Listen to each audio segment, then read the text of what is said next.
Olá, tudo bem?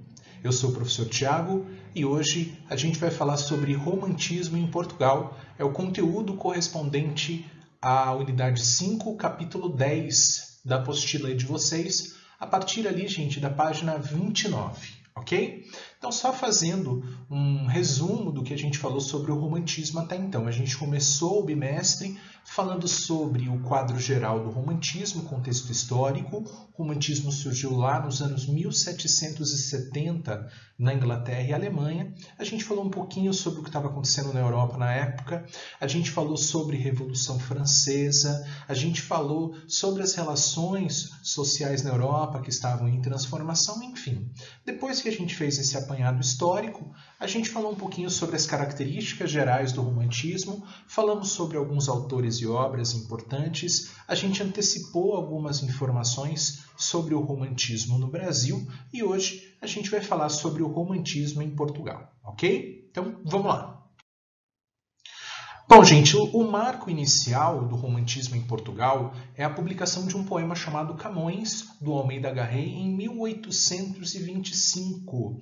Mas para a gente entender o que estava acontecendo em Portugal nos anos 1820, a gente precisa voltar um pouquinho no tempo e entender as transformações pelas quais o país estava passando e muita coisa importante estava acontecendo em Portugal, tá? Então, em 1808, tá lá essa data para vocês. O que acontece? A família real portuguesa e a corte portuguesa vem para o Brasil no contexto das guerras napoleônicas, as invasões napoleônicas.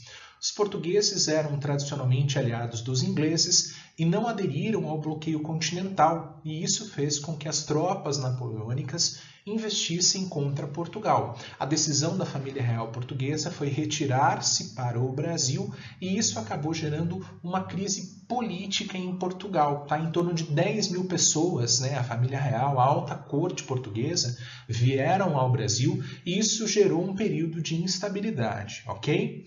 Bom, em 1820 acontece na cidade do Porto uma revolução que recebe o nome de Revolução do Porto, que é uma revolução de caráter mais liberal. Então, os comerciantes portugueses pediam medidas, né, mais liberais, mais voltadas à liberdade do comércio, e isso fez com que o rei Dom João VI sofresse pressão, principalmente da parte da burguesia mercante portuguesa, e precisasse retornar ao a Portugal, ele estava no Brasil, em 1821, deixando aqui o seu filho Pedro I como príncipe regente, ok? Bom, no ano seguinte, Dom Pedro I acaba declarando a independência do Brasil.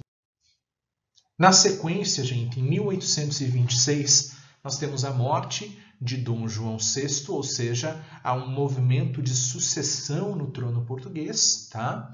O que acontece é que Pedro I era imperador do Brasil, ele não abdica do trono nesse momento, ele tenta fazer com que a sua filha Maria assuma o trono em Portugal, que não dá certo. Quem acaba assumindo é o seu irmão Miguel, que tem um caráter mais conservador, e a gente vai ter em Portugal um movimento de conflito, principalmente entre setores mais liberais, representados principalmente pelos comerciantes, e setores mais conservadores, ligados a Miguel, tá? Irmão de Dom Pedro, e que assume o trono, portanto, ok? Então, instala-se no país um conflito de graves proporções, opondo liberais e absolutistas. Esse conflito se estenderia até 1834, quando Pedro I finalmente assume o trono português com o apoio da burguesia local. Lembrando que em 1831, Dom Pedro I abdica do trono no Brasil, deixando em seu lugar o seu filho Pedro II, à época com 4 ou 5 anos de idade. Ok? Por que é importante falar sobre todos esses movimentos, todos esses acontecimentos?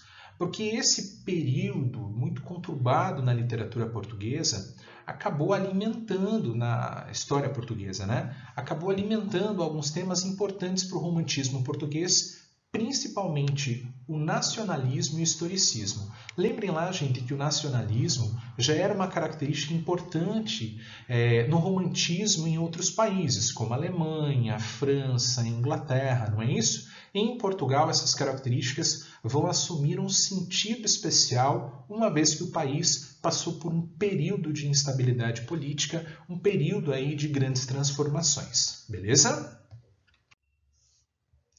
Bom, falando agora propriamente da literatura portuguesa, a gente costuma dividir toda a literatura do romantismo português na produção de 3 gerações. Tá? Quando a gente começou a falar de romantismo, uma das características importantes do romantismo é que é um movimento bastante heterogêneo, bastante diversificado. Né? O romantismo ele tem uma história aí que se estende ao longo de boa parte do século XIX e há muitos movimentos dentro daquilo que a gente chama de romantismo. Okay?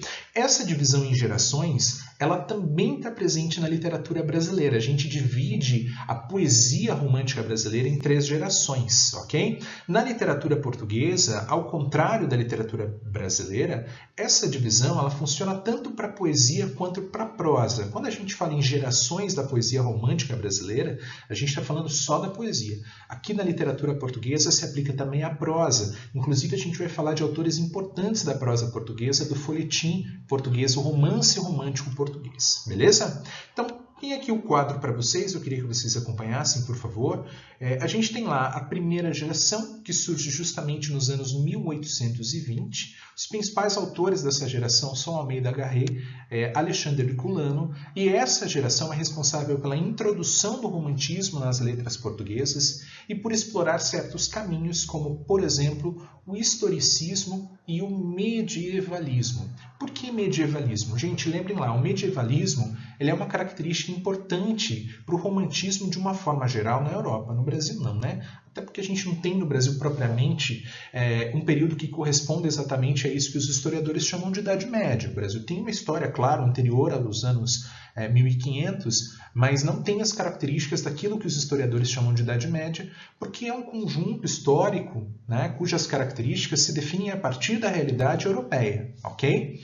Mas, enfim, o medievalismo corresponde a um retorno às raízes históricas. E é interessante que alguns desses autores vão produzir histórias bem ao gosto típico medieval, as chamadas histórias, os romances de capa e espada, ok? Então esses autores tinham uma preocupação muito grande no conhecimento da história e das tradições portuguesas, beleza?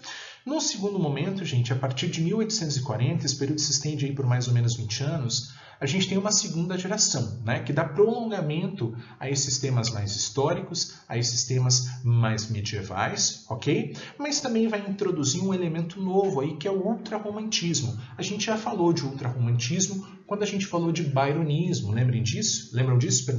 Byron é um autor inglês que foi muito influente, né, acabou moldando aí toda uma geração de escritores e uma literatura, uma vertente do romantismo que a gente chama de ultrarromantismo.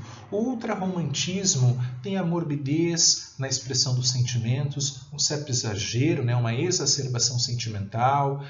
Lembrem lá das características também como a idealização da morte, a idealização do amor. Tudo isso foi explorado também na literatura portuguesa, principalmente por um autor, gente, um autor que escreveu mais de 100 livros, né, um autor muito citado, muito lido no século XIX, que é o Camilo Castelo Branco. Tá? Eu coloquei ali, inclusive, um trechinho para vocês de um romance, um dos mais conhecidos dele, Amor de Perdição, que trabalha com aquele conflito típico da literatura romântica, né? O eu versus o mundo, o indivíduo versus o mundo. Tá? Então, o que acontece? 2 jovens apaixonados, tá? Simão Botelho e Teresa de Albuquerque, acabam enfrentando